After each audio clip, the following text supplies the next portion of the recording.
શું તમને ખબર છે? બ્રહ્માણી માતાજી બ્રહ્માજીની શક્તિ છે અને સૃષ્ટિના સર્જન સાથે તેમનો સંબંધ છે. પુરાણો અનુસાર જ્યારે બ્રહ્માજીએ સૃષ્ટિની રચના માટે તપ કર્યું ત્યારે તેમના દેહમાંથી એક નારી શક્તિ પ્રગટ થઈ.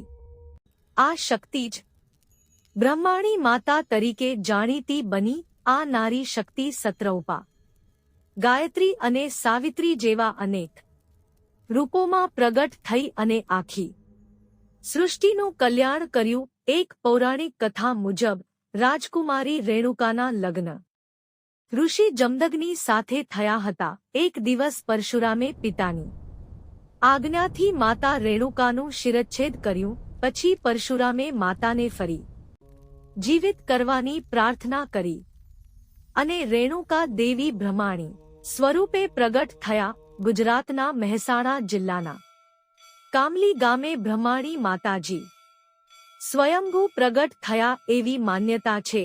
કહેવાય છે કે 1200 બળદો દ્વારા માતાજીની પીઠ ગામમાં લાવવાનો પ્રયાસ થયો, પરંતુ માતાજી ગામની બહાર જ સ્થિર થઈ ગયા. આજે હજારો ભક્તો બ્રહ્માણી માતાના દર્શન કરવા આવે છે અને પોતાની માનતા પૂર્ણ કરે છે. જય બ્રહ્માણી માતાજી.